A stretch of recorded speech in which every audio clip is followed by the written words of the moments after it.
یا نصیحت ہم یہ کر رہے ہیں کہ آپ مرنا ہی ہو جلدی ہو تو حالت توبہ میں مرنا، یہ اس وقت ایسے کامیاب ہو جائے گا۔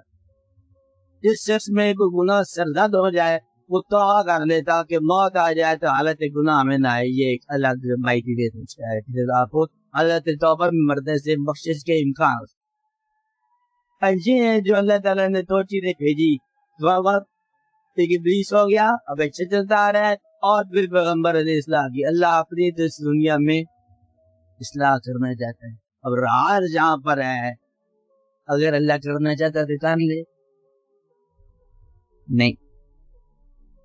اللہ سے آپ کو مسلمان بنانا چاہتا ہے تو بنا لے، کیا بنا نہیں سکتا ہے قادر ہے، کیا وہ چاہتا نہیں، چاہتا بھی ہے، قادر بھی ہے، کرتا نہیں۔ اب سوال یہ ہے کہ یہ کام تم پر چھوڑا ہوا ہے،